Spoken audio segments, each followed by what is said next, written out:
하나님의 말씀, 우리 호세아서 6장 3절 말씀 보시겠습니다. 우리 하나님의 말씀, 구약성경 호세아 6장 3절 말씀입니다. 찾으신 줄 알고 봉독 드리겠습니다. 구약성경 호세아 6장 3절 말씀입니다. 그러므로 우리가 여호와를 알자, 힘써 여호와를 알자. 그의 나타나심은 새벽빛 같고 어김없나니 비와 같이 땅을 적시는 늦은 비와 같이 우리에게 임하시리라 하니라. 한 절 봉독 드렸습니다. 오늘은 우리 전 세계 우리 개신교 우리 성도들이 추수감사절로 드리게 되는 뜻깊고 의미 있는 우리 날입니다. 지금으로부터 약 400년 전에 종교개혁이 일어나고 그 이후 청교도라고 하는 영국의 종교개혁 정신을 계승하는 우리 믿음의 선진들이 있었습니다. 그 당대 영국 국교도들이 로만 카톨릭에 거의 근접하고 유사한 그런 신학과 그런 교회 관행을 가지고 우리 청교도 우리 신앙의 선배들을 무섭게 핍박을 했고, 그 핍박을 피하여 신앙의 자유를 찾아 메이플라워를 타고 지금의 미국 땅으로 건너가게 되어 많은 사람들이 그의 겨울에 죽고, 실제 이제 그 이듬해에 살아남은 우리 신앙의 믿음의 선진들이 하나님께 감사했던 그런 날입니다. 그날을 우리가 기념하여 추수감사절이라 그렇게 하고 있는데, 우리는 그런 믿음의 선진들의 좋은 유산을 잘 계승을 하되, 오늘 이 시대에, 이 현대에도 동일한 원리로 역사하시는, 동일하게 여러분과 저의 삶 속에 함께 하시는 그 하나님의 깊으신 은혜와 놀라운 섭리를 우리는 진정으로 이제 감사하게 될 때 진정한 우리의 삶의 예배가 이루어지고, 하나님이 어떠신 분인가 하는 그 우리 믿음의 선진들이 진리를 추구하려고 했던, 목숨을 담보로 했던 그 정신이 오늘날에도 맹맥하게 이어지고 있고, 여러분과 저에게 올바르게 계승이 된다면 우리에게도 큰 기쁨일 줄 압니다. 그들이 왜 그렇게 무모하게 보이는 여정들을 감행을 했고, 지금의 미국이라고 하는, 지금만이 이제 미국 기독교가 이제 쇠잔해져가는 그 시기에 있습니다만은, 19세기, 20세기의 그 눈부신 미국의 그 복음의 역사, 전 세계로 선교사를 보내고, 지금도 이제 아직도 그런 미국 교회에 남은 힘은 있어 보입니다. 그러한 그것을 탄생시킨 그것이 이제 우리 오늘 종교개혁 이후에 오늘 추수감사절을 기념하는 영국 청교도들의 정말 불굴의 신앙적 치열했던 역사를 우리는 기억하게 됩니다. 그들은 다른 데 있지 않습니다. 그들은 오로지 성경이 뭐라고 가르치는가, 성경이 가르치는 복음의 참 자유는 무엇인가, 우리는 어떤 국가의 통제를 받지 않고 우리는 하나님을 하나님답게 섬기고 싶다, 이런 그 신앙 하나를 붙들고 그들은 치열한 그런 무모한 도전, 그런 그 역사를 만들어냈고, 오늘의 미국의 사상의 근간을 만들어내기도 했습니다. 그런 그 신학의 차이, 올바른 신학과 진리를 우리 추구하고자 했던 그 정신은 16세기의 그 빛나는 전통으로부터 500년 지금까지 여러분과 저에게 생생한 진리의 정언으로 우리가 남아있고, 우리의 믿음의 선진들 얼마나 많은 목숨을 내걸고 진리를 지키고자 했고, 또 그 지켜진 진리 위에 교회의 강건한 성장이 있어 왔다 하는 것이 역사의 정언입니다.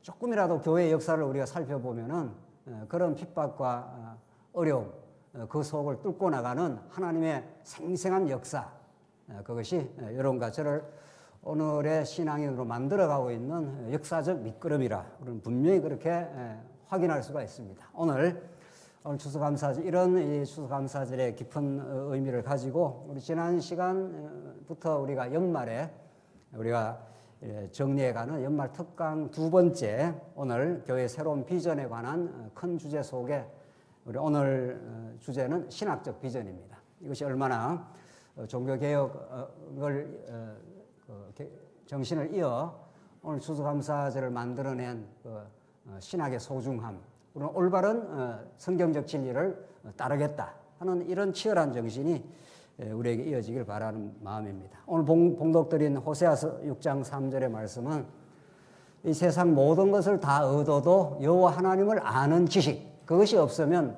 꽝이다 이런 뜻입니다. 아주 쉽게 말하면 재산도 많이 가지고 건강도 가지고 있고 가정도 유복하고 모든 것을 이 땅에 다 가지고 있어도 이 호세아 당시가 그랬습니다. 호세아 이 시대에 북이스라엘과 남쪽 유다가 갈라졌고 이미 그들이 다윗 왕국이라고 하는 강건한 나라를 하나님께서 허락을 했지만 그 이후에 이스라엘 백성들은 여호와 하나님을 잊어버렸고 여호와 하나님을 아는 지식을 점점 세대가 지나가면서 상실했습니다. 그들에게는 모든 것이 다 존재했습니다. 모든 것이 다 있었던 그런 현실이었지만 그 중에 가장 알맹이가 되는 여호와 하나님을 아는 지식. 그래서 오늘 본문이 말하는 대로 그러므로 우리가 여호와를 알자, 힘써 여호와를 알자. 그만큼 여호와를 아는 지식을 상실했던 그 시대를 통렬하게 호세아 선지자가 지적을 하면서 다시 여호와 하나님 앞으로 돌아가야 한다. 그 여호와 하나님을 아는 지식이 우리의 모든 환경과 모든 여건들을 의미 있게 해주는 우리 신약 에베소서의 말씀대로 말하면 그리스도는 만물을 충만하게 하는 충만이라 이런 뜻입니다. 모든 걸 다 가지고 있으면 뭐 하냐고요. 건물도 좋고 모든 여건들이 좋은데 그 안에 막상 그것을 해석하고 그것의 생명이 되는 그것을 부여하신 여호와 하나님, 그분이 보내신 그리스도에 대한 진리, 그분의 통치를 깨닫는 그 신앙, 그것 없으면 다 무의미하다 이런 뜻입니다. 그걸 우리 전도서 기자의 말씀대로 말하고 헛되니 모든 것이 헛되도다. 해 위에 있는 진리, 위로부터 내려오는 그 진리의 깨달음이 없으면 무엇이 우리가 영원하다고 붙들 수 있는 게 있냐 이런 뜻입니다. 그래서 우리가 서두에서 잠깐 우리 영국 청교도들의 그 치열했던 그 신앙의 역사를 잠시 언급했지만 그들은 그냥 영국에서 그냥 살면 핍박을 그들이 영국 국교도의 가르침을 그냥 순응해버리면은 핍박받을 일도 없고 그 가족들을 잃어버리면서 대서양을 건너야 될 일이 없는 겁니다. 그러나 그 모든 것들이 다 주어져 있다고 하더라도 신앙의 진정한 진짜 복음, 그 신앙의 진정한 기준, 그 신앙이 우리를 새롭게 하는 그 영생의 가치, 그것이 없으면 다 무의미하게 느껴졌기 때문에 그들은 그 진리의 자유를 찾아 그렇게 가게 되는 것입니다. 그만큼 올바른 신학, 올바른 진리 이해를 담보해주는 가짜 신학 말고 말이죠. 엉터리 신학, 이론주의적인 그런 신학 말고 성경이 정언하는 올바른 하나님 배움, 그걸 우리는 신학이라 하는데 그것이 얼마나 참 우리에게는 소중하고 정말 중요한지 모릅니다. 그래서 제가 서론에 질문을 그렇게 던져봤습니다. 우리 같이 이거 한번 보시죠. 교환은 올바른 신학. 이때 신학하는 건 이제 앞으로 차근차근 설명을 하겠습니다만은 이때 올바른 신학하는 것은 성경 그 자체의 복음 그 자체입니다. 굿뉴스입니다. 타락한 우리 인생에게 찾아오신 예수 그리스도 사건, 그가 이 땅에 구약의 언약대로 하나님 나라를 이 땅에 계시하겠다고 하는 그런 뉴스입니다. 그런 그 올바른 신학 없이 교회의 올바른 성장이 가능한가? 이렇게 우리가 질문을 던져볼 수 있습니다. 사람도 많이 모이고 연보도 많이 나오고 건물도 좋고 뭐 다 갖추었다 치십시다. 어떤 교회가 말이죠. 다 갖추었다 치더라도 강단에서 하나님의 말씀이 말씀대로 전거되지 않으면 올바른 신학의 기준이 흐려져 버리면은, 그래서 디모데 전후서가 바울이 마지막 죽기 전에 쓴 편지인데 디모데한테 신신당부를 하는 거죠. 말씀을 곧이곧대로 전파하라. 그것이 이 어려운 시대를 살아가는 2000년 전이나 지금이나 똑같습니다. 언제나 교회를 넘실대는 세속주의의 이 탕류, 인간이 뭔가를 해낼 수 있다고 하는 율법주의의 어리석음, 이런 것들이 우리 주위를 언제나 사단 권세가 배회하면서 언제나 교회를 침투해 들어옵니다. 그것을 어떻게 막을 수가 없습니다. 인간적으로 막을 수가 없어요. 그게 영적인 그 전쟁을 치고 들어오기 때문에 그게 보이는 세력이 아니란 말이죠. 사단은 고린도전후서의 말씀에 잘 나오는 대로 이렇게 드러난 현상으로 나타나는 게 아닙니다. 광명의 천사처럼 등장을 하기 때문에 굉장히 유혹적입니다. 너 이렇게 예수를 믿으면 잘 먹고 잘 살아. 너 미래가 보장이 된다고. 그렇게 하면 교회가 외형적으로 잘 성장을 할 수 있어. 이렇게 엄청난 광명의 천사의 얼굴을 가지고 등장을 하기 때문에 웬만큼 진리로 무장되어 있지 않으면 그걸 이렇게 막아내기가 어렵습니다. 그래서 사도 바울이 에베소서에서 전신갑주를 입으라 하는 말이다. 그런 뜻이라는 거죠. 그래서 오늘 본문 1페이지 제일 밑에 내 백성이 지식이 없음으로 망하는도다. 내가 지식을 버렸으니 나도 너를 버려. 이렇게 돼 있어요. 이때 말하는 지식이라는 게 세상적인 지식과는 전혀 다른 거죠. 원천도 다르고 목적도 다르고 의미도 다른 하나님이 아는 지식.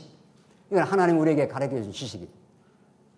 그래서 이 호세아 선지자가 정말 하나님을 바르게 아는 것, 하나님을 바르게 알지 못하면 교회를 어떻게 이 어려운 시대에 추스려 나갈 수가 없고 돌파해 나갈 수가 없다는 겁니다. 그거는 구약이나 신약이나 똑같습니다. 그래서 호세아가 그러므로 우리가 여호와를 알자, 힘써 여호와를 알자. 그래서 우리 사랑하는 성도님들이 모일 때마다 하나님의 말씀을 부단히 우리가 상고하고 끊임없이 우리가 말씀 중심적인 그런 말씀 중심적인 그런 교회를 꿈꾸는 거죠. 그것이 우리의 근간이고 뿌리이고 우리의 바탕이고 우리의 교회의 교제의 모든 원천이고 교회를 근근하게 세워갈 수 있는 기준이고 그런 거죠. 그만큼 중요합니다. 자, 두 번째, 신학의 그 진정한 의미를 이제 한번 살펴보십시다. 그만큼 올바른 성경적인 신학이 중요한데 그 의미는 무엇인가? 첫째, 하나님께서 가르쳐 주시는 계시 신학입니다. 제가 읽어보겠습니다. 정당한 신학이란 학자들의 지적 유희, 즉 이론적이고 이성주의적 신학이 아니라 하나님께서 열어서 가르쳐 주시는 계시 신학입니다. 이건 하나님의 손에 달려있고 하나님께서 우리에게 찾아오시고 우리에게 열어주시고 가르쳐 주시기 때문에 우리의 것이라고 할 게 하나도 없는 거죠. 우리 모든 것이 다 우리의 것이 하나도 없지만 더더욱이 하나님을 아는 지식, 그것은 더욱 그렇습니다. 여러분은 어떤지 모르겠습니다만 저는 원래 예수를 안 믿었던 사람이기 때문에 그게 너무 선명하고 분명합니다. 예수를 안 믿고 한참 청년기를 살았기 때문에 하나님이 어디 있어? 우리가 우리의 인생을 개척하는 거지. 우리가 실력을 쌓고 내 실력으로 세상을 헤쳐나가는 거지. 이렇게 살았기 때문에 그러다가 하나님의 은혜로 예수를 믿게 되고 그 후에 신학을 하게 되고 또 이렇게 말씀을 전하게 되고 이것이 내 스스로에 힘써 나온 것이 아니라는 게 너무 선명하고 분명합니다. 우리 사랑하는 성도님들 어떻습니까?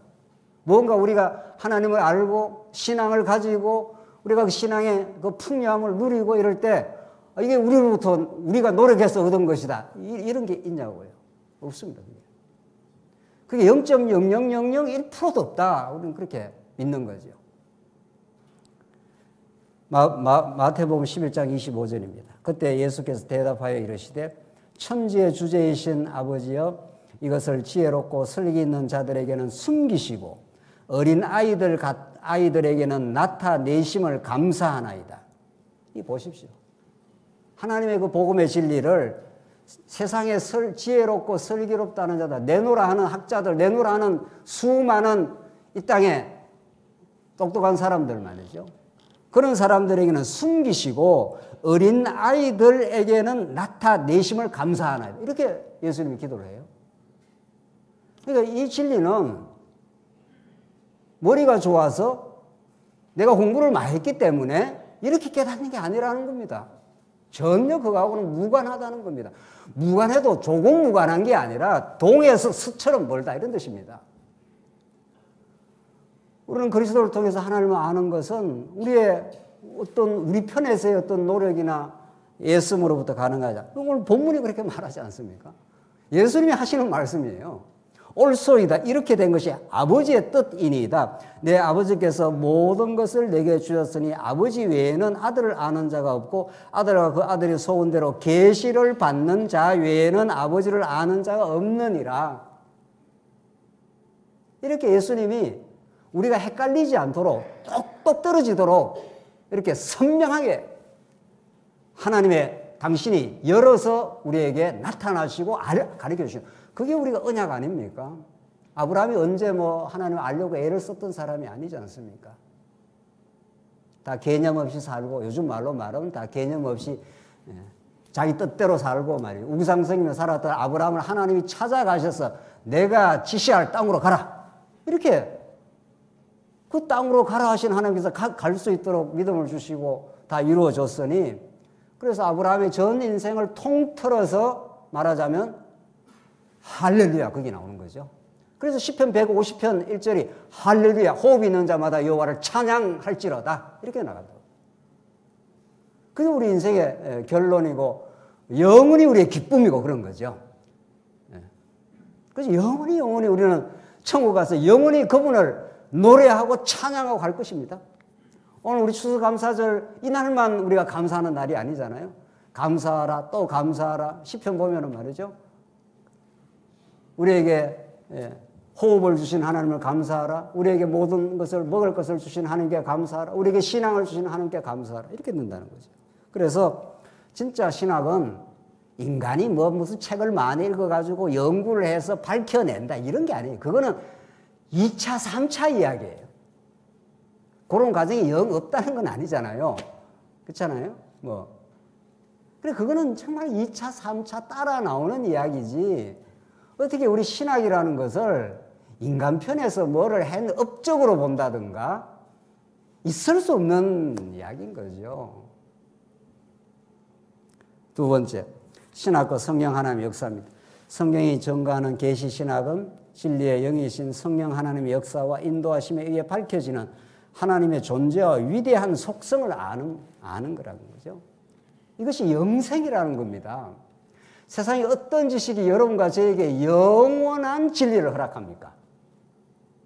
세상에 좋은 학교들 많은 모양인데 거기 가서 물리학을 공부를 하든지 철학을 하든지 역사학을 하든지 그걸 많이 알고 많이 배우면 우리에게 영생이 보장되냐고요. 우리 영원한 운명에 대해서 누가 설명을 해주냐고요. 너는 어디로부터 왔어? 어디로부터 지금 존재하고 있고 어디로 갈 것이라 이걸 누가 설명하냐고요. 아무도 설명을 못해요. 아무도. 이런 것을 이렇게 우리가 오늘 하나님의 말씀을 이렇게 듣는다는 건 보통 이게 역사가 아닌 겁니다. 그냥 우리가 매주일마다 이렇게 듣고 수요일마다 듣고 이러니까 늘 듣는 말씀을 듣는다 이렇게 하면 그게 좀 곤란한 거죠. 여기에 세계적인 석학이 와서 특강을 한다 치면은 귀를 쫑긋하고 듣겠죠? 세계적인 석학이 뭐라고 말하나?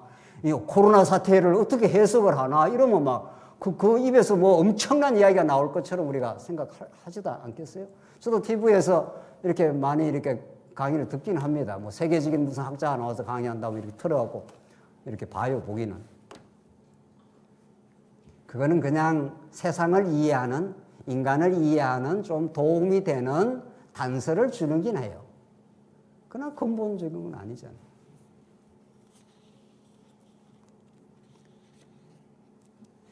양쪽 갈로 이 올바른 신학의 고상함과 그 능력입니다. 우리가 바른 이제 성경을 통해서 하나님의 복음을 바른 신학을 깨닫게 되면 세상의 어떤 지식과도 비교될 수 없는 고상하고 거룩한 지식, 이는 우리의 삶과 가치관을 통째로 바꾸어 놓을 수 있는 절대적 가치라. 이거 믿어지십니까? 이게 이제 예수를 믿는다면 이게 이제 그대로 액면 그대로 믿어지는 것을 예수의 사람이라 그러는 거죠. 예수를 믿긴 했는데 그 예수가 절대적이지 않아. 필요하면 언제든지 좀 바꿔치기 할 수가 있어. 이러면 그건 예수의 사람이 아닌 거죠. 여러분과 제가 예수의 사람이 됐다는 것은 우리 예수님이 우리의 전부입니다. 우리가 이 땅 살아가면서 많은 고난도 겪고 하나님께서 어떤 걸 주시기도 하고 걷어가시기도 하는데 마침내 하나님은 우리의 생명까지 걷어가십니다. 육신의 생명은 그렇잖아요. 많은 것을 일구고 뭐 큰 사업을 일구어도 하나님께서 우리의 육신 하나 딱 걷어가면은 아무것도 아닙니다. 그렇잖아요.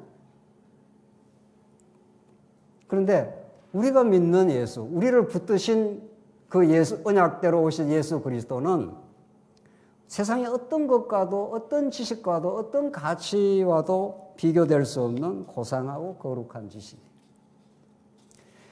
빌립보 3장 보십시다. 또한 모든 것을 해로 여김은 내 주 그리스도 예수를 아는 지식이 가장 고상하기 때문이라. 내가 그를 위하여 모든 것을 잃어버리고 배설물로 여김은 그리스도를 얻고 그 안에서 발견되려 함이라. 바울은 굉장한 그 당시의 지식인입니다. 가말리엘 문화에서 율법 학자이기도 했습니다. 근데 예수를 만나고 나니까 그 모든 것들이 예수 그리스도의 진리 안으로 전부 빨려 들어와 가지고 예수가 없는 그 지식, 예수가 없는 뭐 행위 이런 것들이 다 쓰레기구나. 그걸 깨달아 버렸습니다.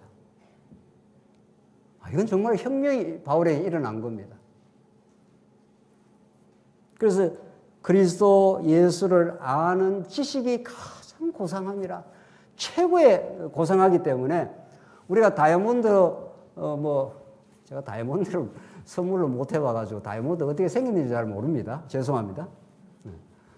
다이아몬드가 비싼 게 몇 카라트입니까? 네, 몰라도 됩니까? 그런 거는? 네. 그게 엄청 비싼 거를 많이 가지고 있다 칩시다. 그러면 그거 하나를 소유하면 엄청난 큰 집을 몇 채를 한다 그러면 다른 것들은 다 툴툴툴 털어버리겠죠. 집에 냄비 쪼가리 냄비 쪼가리가 왜 나와? 가구 이런 것들을 그거 하나만 딱 걸머쥐면은 어디로 가서라도 큰 저택과 모든 걸 다 살 수 있다 그러면은 우리 주변에 있는 것들 그냥 쓰레기죠. 다 쓰레기 그냥 쓰레기통에 다 가져가세요. 다 이럴 거 아니에요. 이게 예수를 믿는 겁니다. 예수를 진짜로 생명의 말씀으로 이게 바른 신학을 우리가 깨닫는다면 그런 겁니다. 3페이지 봅시다. 자, 오늘 정말 주제인데 신학과 교회의 관계입니다.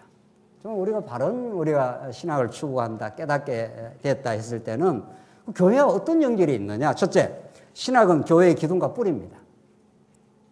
여기 본문 말씀에 그렇게 되어 있죠. 디모데전서 3장 15절에 만일 내가 지체하면 너로 하여금 하나님의 집에서 어떻게 행하여야 할지를 알게 하려 함이니 이 집은 살아계신 하나님의 교회요. 자, 이 교회라는 게 살아계신 하나님의 교회라는 거예요. 어느 목사의 교회도 아니고 어느 누구의 교회가 아니라 하나님의 교회요. 진리의 기둥과 터니라 이렇게 되어 있습니다. 교회라는 것은 진리가 우뚝 서게 되는 그 기둥이 되고 터라는 게 뭡니까 이게? 터라는 게 기초 아닙니까? 그러니까 이 교회는 그 진리의 기둥이요 터기 때문에 진리를 떠나서는 교회라고 이야기할 수가 없다는 겁니다. 그래서 수십만 명, 수백만 명이 많이 모였다 하더라도 그 안에 예수 그리스도에 대한 진리가 없으면 그냥 사람들의 집단일 뿐인 거죠. 자기들의 어떤 욕망을 추구하는. 그래서 이 교회와 진리는 분리를 할 수가 없습니다. 이걸. 교회 생활을 한다 했을 때는 함께 우리가 진리를 사모한다. 진리에 사로잡힌다. 진리라는 것은 어떤 명제가 아닙니다. 무슨 철학에서 말하는 이론적인 명제가 아니라 살아계신 하나님 그 자체. 그분이 보내신 우리의 왕이신 예수 그리스도, 우리의 머리가 되셔서 지금 여러분과 저를 영적으로 지금 다스리고 모으시고 통치하고 있는 그분 그 자체. 그게 진리라고. 그래서 우리는 진리를 우리가 핸들할 수가 없습니다. 우리가 이전에 좀 그런 경향이 있었어요. 워낙 우리가 체계적이고 논리적인 신학이 나오다 보니까 마치 신학을 우리가 이렇게 핸들이나 할 수 있는 것처럼 말이죠. 그 신학적 기준으로 상대방을 평가할 수 있는 것처럼 말이죠. 그렇지 않습니다. 진리는 우리를 사로잡는 영원하신 하나님 존재 그 자체이고 그분이 십자가에 매달리신 예수 그리스도 그 자체입니다. 그분이 3일 만에 부활하심으로 여러분과 제 생명이 되어주시고 지금도 성령을 보내서 지금 우리를 통치하고 계시는 그 존재 그 자체입니다. 그 진리 되신 그 그리스도를 우리가 핸들할 수 있습니까? 우리가 많이 안다 적게 안다 이렇게 뭐 할 수 있냐고요? 그렇지 않습니다. 우리는 진리 앞에 서면은 그저 송구스럽고 그 하나님의 위대하신 통치와 능력과 은혜 속에 그저 우리의 마음에 경외감이 나올 뿐이지 그래서 예배하게 되는 겁니다. 오늘 여러분과 제가 그 하나님이 어떠신 분인가 우리의 진리를 통해서 선포가 되면은 그 하나님의 그 위대하심, 그 전능하심, 그 영원한 경륜 잠시 잠깐 세상에 우리를 살게 하지만은 우리가 알고 영생의 말씀을 듣게 하신 그래서 우리가 발을 땅에 디디고 살지만 영원한 진리를 가슴에 품는 새하늘과 새 땅을 바라보는 천지 개벽도 이런 개벽이 없는 겁니다. 진리 안에 들어왔다 하는 거는. 그래서 두 번째 올바른 신학은 교회 성장의 유일한 기준인데 고린도후서 13장 8절입니다. 우리는 진리를 거슬러 아무것도 할 수 없고 오직 진리를 위할 뿐이니 우리가 약할 때에 너희가 강한 것을 기뻐하고 또 이것을 위하여 구하나니 너희가 온전하게 되는 것이라. 이게 사도 바울이 그 갈등 많았던 문제 많았던 고린도 교회를 에게 주신 마지막 이 메시지입니다. 이게 우리는 진리를 거슬러 아무것도 할 수가 없다. 진리를 거슬러 버리면은 우리가 하는 모든 수고 모든 노력들이 교회를 세울 수가 없다. 그런 뜻입니다. 이 말씀이. 본문 한번 보십시오. 오직 진리를 위할 뿐이니 우리가 약할 때 너희가 강한 것을 기뻐하고 이게 하나님 나라 복음이에요. 바울은 진리를 깨닫고 복음을 전가하기 위해서 세례 요한의 정신 따라 그는 흥하여야 하고 나는 쇠하여야 하리라. 바울은 한없이 고난받고 약해지고 그랬습니다. 그게 고린도 교회를 한없이 강하게 만들어갔다 이런 뜻입니다. 이게 하나님 나라 복음이에요. 세상의 힘은 자기가 다른 사람을 지배하는 힘이지만은 교회의 하나님 나라 복음은 바울은 한없이 약해져 갖고 고린도 교회가 점점 자랄 수 있도록 성장할 수 있도록 복음을 전해주고 권면하고 기도하고 여러 방편으로 그 교회를 돌보고 그렇게 했습니다. 그래서 우리는 여러분과 저는 진리를 거슬러 어떤 일을 할 수가 없습니다. 만약 했다면 자신한테 아무 열매가 없습니다. 그리고 다른 지체에게 유익이 되질 않습니다. 여러분들 우리가 세상을 살 만큼 이제 살아보면은 그게 너무 분명합니다. 진리를 따라가지 않는 어떤 일도 우리한테 영적인 마음의 열매가 없습니다. 감사가 없습니다. 큰 어떤 업적을 이루었다? 허탈합니다, 오히려.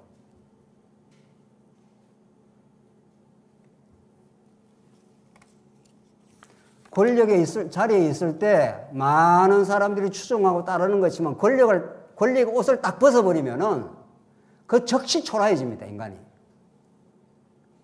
그래서 우리는 진리를 거슬러 어떤 일을 할 수가 없고 진리를 위할 뿐이라 이게 성령 하나님의 통치 속에 있는 우리 모든 성도가 가는 길입니다. 그것이 그 진리를 추구한다는 것은 자기는 약해지고 다른 지체가 강해지는 겁니다.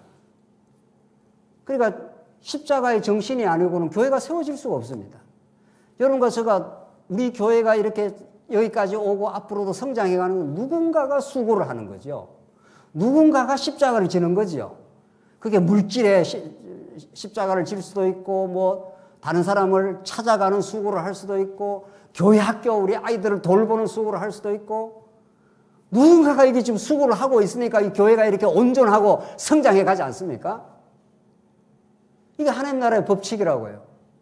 이 외에 다른 교회가 성장할 길이 없는 겁니다. 복음과 그 사랑의 수고 외에는 다른 길이 없습니다.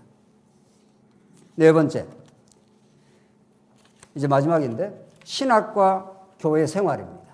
자, 신학 잘 알면 뭐하냐? 이런 회의주의도 많았지 않습니까? 한국 교회도 지금 팽배합니다. 신학하면 뭐해? 신학 이론 나부랭이 달달달달 많이 알면 뭐하냐고. 그것도 이유 있는 항변이긴 해요. 알고 보면은 제대로 된 신학, 제대로 된 신학과 교회 생활이 잘 결부가 되기를 우리는 바라는 거죠. 그렇죠? 여러분과 제가 그래서 오늘 이 자리도 나와서 우리 하나님의 말씀을 같이 상고하고 하나님의 말씀을 상고하는 게 신학 활동을 하는 거니까, 하나님을 배우는 거니까. 보십시다. 신학과 교회 생활, 그 불가분의 관계입니다. 신학, 올바른 진리 이해는 교회 생활을 통해 확인되고 수정되고 보완되어 갑니다. 따라서 교회를 떠난 정당한 신학 작업이 있을 수 없습니다. 이 명제를 확실하게 우리 붙들어야 됩니다. 천없는 신학도 교회 생활을 통해서 검증이 되고 여가가 되고 확인이 되고 그 신학의 가치가 입증이 됩니다. 신학은 좋은데 교회가 형편없다. 이거는 뭔가 지금 신학에 결함이 있거나 교회 생활과 신학이 연결이 안 돼 있거나 둘 중에 하나죠. 그래서 이 부분을 우리가 이제는 정말 많이 우리가 기도하고 생각할 이유가 있습니다. 또 보십시오. 성경 외에 절대 진리가 없습니다. 성경만 절대 진리입니다. 그리고 일체의 신학은 성경에 의해서 비판받고 검증받고 성경에 의해서 확정을 받아야 됩니다. 그러니까 완전한 신학은 이 땅에 없는 거죠. 아주 건강한 신학은 있을 수 있죠. 아주 잘 정리된 신학은 있을 수 있지만 완전한 신학은 없죠. 그거는 영원한 천국에 가야 이루어지겠죠. 그런 면에서 신학은 계속 개혁되고 보완되고 또 수정될 것은 수정되고 그 작업이 어디서 일어나는 거예요? 지금 여러분과 제가 말씀운동에 와서 지금 그걸 지금 느끼고 있지 않습니까? 이게 보완돼야 되는 것이 어디서 느낍니까? 저처럼 서재에서 그게 확인이 되냐고요? 그렇지 않습니다. 서재에서도 물론 확인될 만큼은 되겠지만은 그게 구체적으로 성도님들의 교회 생활을 거쳐가면서 그게 검증이 됩니다. 아, 이렇게 말씀을 깨달으니까 내 인생이 굉장히 편안해지는 거구나. 내가 전에 느끼지 못했던 내 삶에 새로운 해석이 생기는 거구나. 내가 이웃을 참 받아들이지를 못했는데, 아주 까다로운 이웃을 내가 받아들이지를 못했는데 이 신학을, 이 복음을 깨닫고 나니까, 하나님을 알고 나니까 저 지체도 저럴 수 있겠구나라고 이해가 간다. 더 나가면 용서까지 된다. 이게 제대로 된 신학을 한 사람이죠. 신학은 많이 했는데 나는 다른 사람은 받아들일 수가 없어.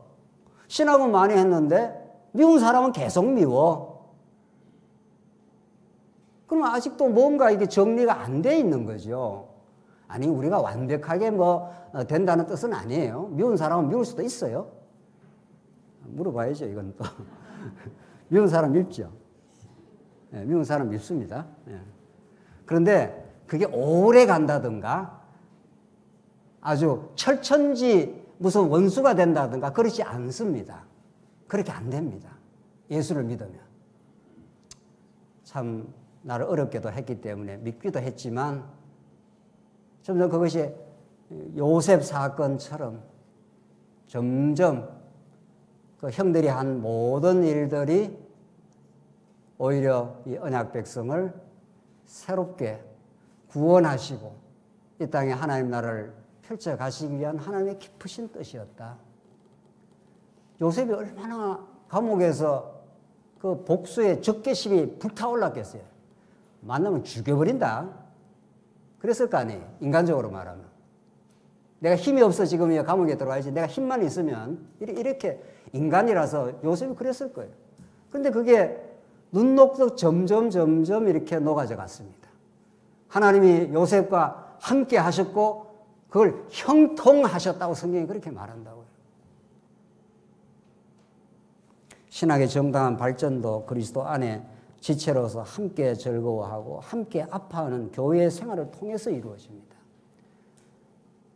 천하 없는 신학도 상아탑 속에서 책상머리 앞에서 이루어지는 게 아니라 끊임없이 교회 생활을 통해서 같이 말씀을 나누고 그 말씀의 기쁨을 누리고, 그러나 그 말씀이 뭐 깨닫는 것이 우리가 완전하지 않지 않습니까? 다시 성경을 보고 또 무엇이 더 보완돼야 되는가, 또 무엇이 더 좀 더 정리가 돼야 될까, 어떻게 해야 성경을 보다 풍요하게 이해를 할까, 끊임없이 그 작업이 계속 일어나는 겁니다. 예수님 올 때까지 그거는 끝나지 않습니다. 예컨대 바울 서신이나 베드로 서신, 요한 서신 등 최고의 계시적 신학 작업 역시도 모두 그리스도의 몸인 교회의 맥락에서 기록되고 확정되었습니다.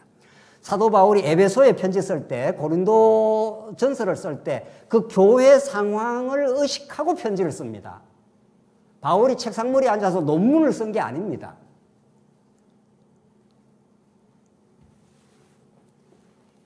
그러니까 살아있는 말씀이죠. 그 교회에 적확하게 내리꽂히는 말씀이 되고 치유가 일어나고 회복이 일어나는 말씀이 된 거죠. 고린도 전후서를 한번 읽어보시라고요. 바울의 그 절절한 마음들 말이죠.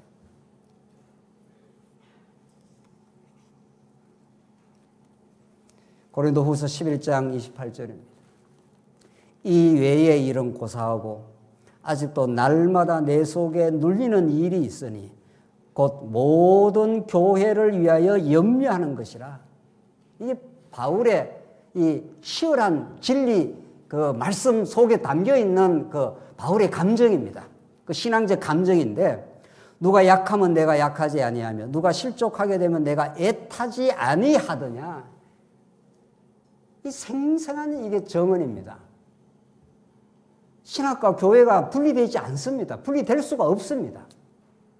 그러니까 신학은 교회 생활 속에서 문제의식을 가지고 우리가 어떻게 해야 하나님을 제대로 알까? 그래야 우리 성도님들이 제대로 마음에 더 평안을 얻고 살아갈 수 있을까? 이게 신학 연구하는 사람들이 언제나 생각이어야 되겠죠. 또 우리 성도님들도 마찬가지죠.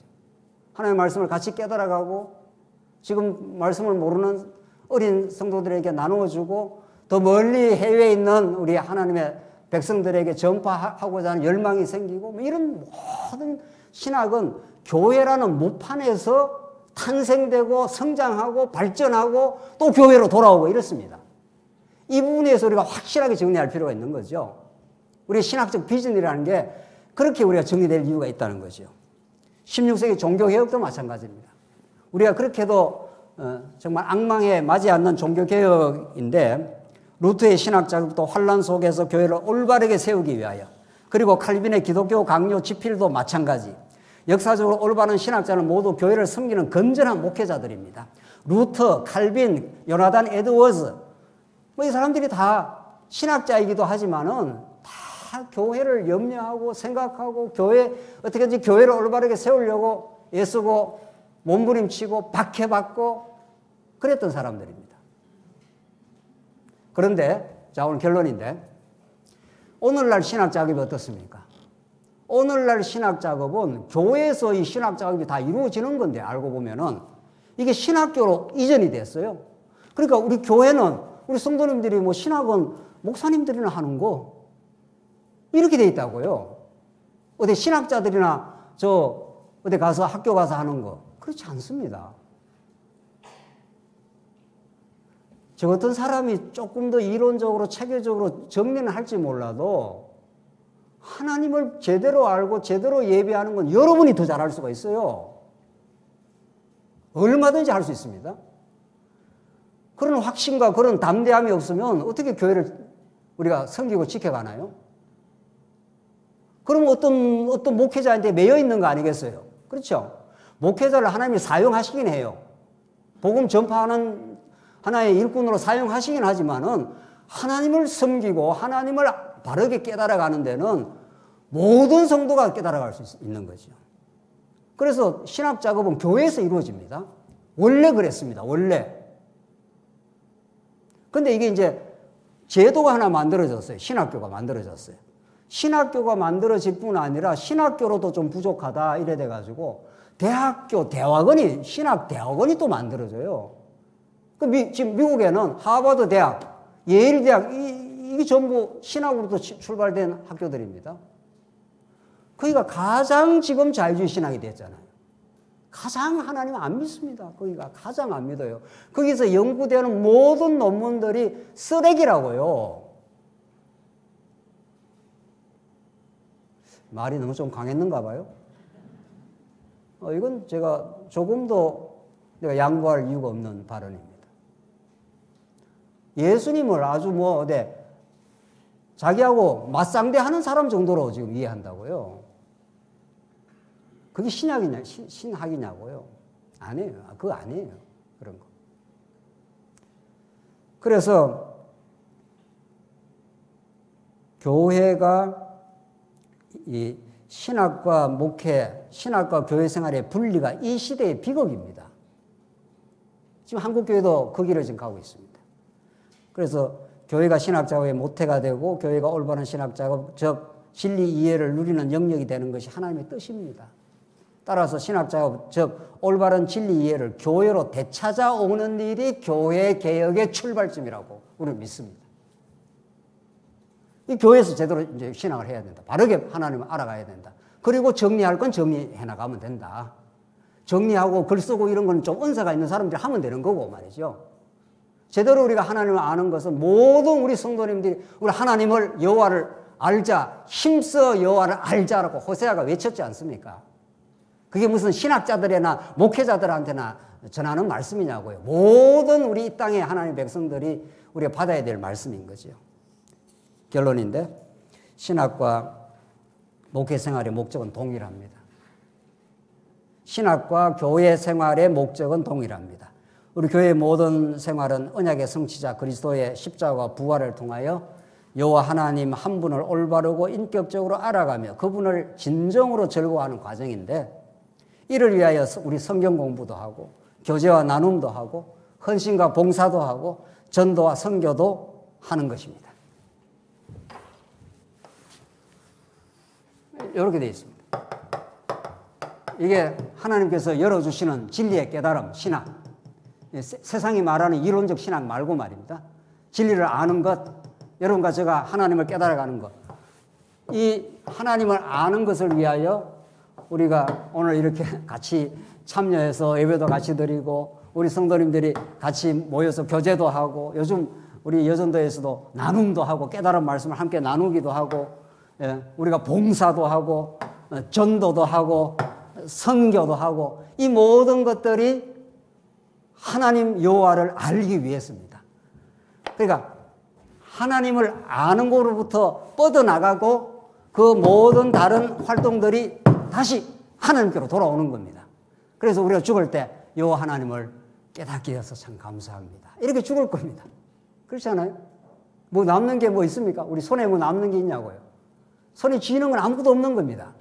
우리 여호와 하나님을 아는 그 지식, 그분의 사랑, 그분의 주권과 통치, 그분이 허락하신 하나님 나라의 참된 가치, 그것만 우리가 누리게 되고 그걸 위해서 우리가 봉사하고 그걸 위해서 전도도 하고 그걸 위해서 교제도 하고 그걸 위해서 우리가 만나고 그걸 위해서 연보도 하고 그걸 위해서 예배당도 짓고 모든 것들이 이 하나님을 아는 것, 그분의 은혜 속에 살아가는 것, 그거죠. 그게 우리가 성경이 가르치는 신학적 비전입니다. 이렇게 우리가 성경이 건강한 올바른 신학적 비전, 이 지금 파편화되고 이성주의화된 이 신학 말이죠. 교회와 분리된 이 신학 말이죠. 이걸 쳐내고 이제 교회와 통합이 되어서 우리가 전진하게 될 때 이 시대 하나님을 잃어버린 근원적인 비극, 신학과 교회 생활이 분리된 한국교회의 고통의 역사, 이걸 거슬러 우리가 갈 수 있는 이것이 성령 하나님께서 우리에게 주시는 이 시대의 최고의 통찰이고 안목이고 여러분과 저에게 주신 기쁨의 사명입니다. 이 진리의 길을 우리 더불어 함께 전진해 가시는 복된 여러분의 삶이 있기를 바랍니다. 기도하십시다. 자비하신 하나님 아버지 은혜를 감사합니다. 오늘 우리 하나님께서 우리에게 허락하신 우리 여호와 하나님을 바르게 아는 이 신학적 비전에 대해서 우리 함께 나누었습니다. 이 시대가 얼마나 빈곤한 신학, 교회와 분리된 정말 창백한 신학들로 가득 차 고통받는 이 시대에 우리를 두시고 이제 바른 올바른 신학과 복음 이해의 세계로 우리 모두를 인도해 주시고 우리 하나님만을 찬양하는 복된 삶 있게 하시옵소서. 예수 그리스도의 이름으로 기도하옵나이다. 아멘.